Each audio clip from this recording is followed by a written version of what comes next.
An enigma that stunned the entire world. Malaysia Airlines Flight 3 vanishing without a trace. You know, it's probably the greatest aviation mystery of our lifetime. The story of a huge, modern Boeing 777 that on a totally routine flight just vanished. And that's the question, isn't it? The one that has haunted investigators, families, and honestly, all of us for years. In this day and age, with all our technology and constant connection, how does something so big just disappear off the face of the earth? And we have to remember, this isn't just some technical riddle we're trying to solve. It's a profound human tragedy. We're talking about 239 people, 227 passengers, and 12 crew members whose journey never ended. This is the last thing anyone on the ground ever heard from the cockpit. It sounds so calm, so routine, right? But knowing what we know now, it's absolutely chilling. It's the last moment of normalcy before everything went dark. So, let's just lay out the basic facts. The flight was Malaysia Airlines 370.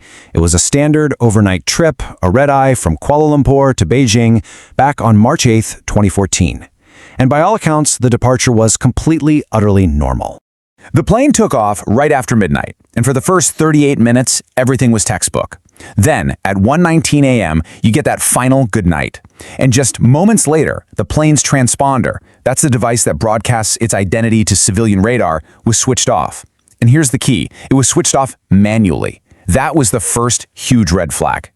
And with its transponder off, MH370 effectively became a ghost. For the air traffic controllers watching their screens, it just blinked out of existence. It was gone, somewhere in the night sky over the South China Sea. But here's the twist. It hadn't just disappeared. See, military radar works differently, and it kept tracking the plane. It saw MH370 make a sharp, deliberate turn, flying back across Malaysia, completely reversing its course and heading west, the total opposite direction of Beijing. So this is where the investigation gets really wild. Okay, so all the main communication systems are silent. You think maybe it crashed right after making that turn.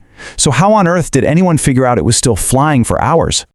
Well, this is where some incredible forensic work comes into play. It turns out, even with its main communicators off, the plane was still sending out these automatic hourly pings. Think of them like digital handshakes to a satellite up in space. Now, these pings didn't give a GPS location, but they let experts do some seriously complex math to figure out the plane's distance from the satellite. Based on that data, they concluded the plane had turned south and just kept flying for hours and hours, deep into the most remote part of the Indian Ocean until it finally ran out of fuel. I mean, just let that sink in. This plane flew for hours as a ghost ship into one of the most desolate stretches of ocean on the entire planet. That conclusion, it kicked off the biggest, most expensive, and most complex search in the history of flight.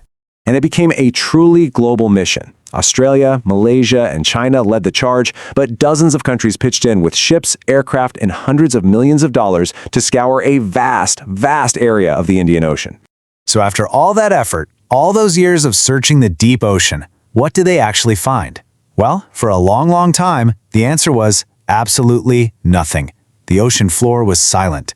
But eventually, the ocean itself started to give up clues, thousands of miles away. Pieces of the plane began washing ashore, carried by currents all the way to the coast of East Africa. Debris started showing up in places like Reunion Island, Mozambique, Madagascar. This was the confirmation. The plane had definitely gone down in the southern Indian Ocean. And one of these pieces was the absolute breakthrough. It's a part of the wing called a flaperon. When it was found on Reunion Island, it was definitively identified as belonging to MH370. This was the first piece of concrete, physical proof that the plane had indeed crashed. But knowing it crashed doesn't answer the biggest question of all. Why? And that brings us to the major theories. We have to start with the one that most official investigators believe is the most likely, a deliberate act by one of the pilots. Now, the evidence for this is compelling, even if it's circumstantial. You've got the communications being manually shut down, that complex flight path that seemed designed to avoid radar, and even data from the captain's home flight simulator that showed a similar route. But on the other side of the coin, there was no suicide note, no obvious motive, and his family and friends insist he wasn't showing any signs of distress. Okay, so what if it wasn't the pilots? Well, the next logical theory investigators had to look at was a hijacking. Maybe someone else took control of that plane. And sure, the deliberate way the plane was flown and the systems were shut down could fit a hijacking scenario. But the rest of the evidence just doesn't line up. Most importantly, no terrorist group or individual ever claimed responsibility. There were no demands made, no distress call was sent, and intensive background checks on every single passenger found no one suspicious. All right, let's step away from deliberate acts for a moment. What about a catastrophic accident? One theory suggests a fire, maybe from a shipment of lithium-ion batteries in the cargo hold, could have knocked out the comms and forced the pilots to turn back, trying to reach a safe airport. A related idea is hypoxia, a slow loss of cabin pressure that could have incapacitated everyone on board from lack of oxygen. This would perfectly explain the ghost flight scenario, with the plane just flying on autopilot until its fuel ran out. The big problem for both of these accident theories, though, is explaining how the communication systems were turned off so deliberately and precisely right at the start. And that's why, all these years later, the mystery is as deep as ever. The most crucial pieces of the puzzle, the black boxes containing the flight data and cockpit voice recordings, were never found. Without the main wreckage site, you simply can't have a confirmed cause. It leaves this huge, frustrating hole in the story. But the legacy of MH370 is undeniable. It was a massive wake-up call for the entire aviation industry.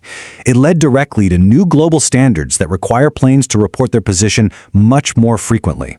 The goal is simple: to make sure a commercial airliner can never just vanish like this again. But for the families of the 239 people who were on that plane, these technical changes offer very little comfort. Without answers, without a final resting place for their loved ones, this mystery isn't a puzzle. It's a constant, open wound that just cannot heal. Which leaves us with one final, deeply unsettling thought. The new rules have made it harder, for sure. But MH370 proved that a determined person could, potentially, still sever a plane's connection to the outside world. It forces us to ask, in an age where we feel like we're tracked everywhere we go, could something like this truly happen again?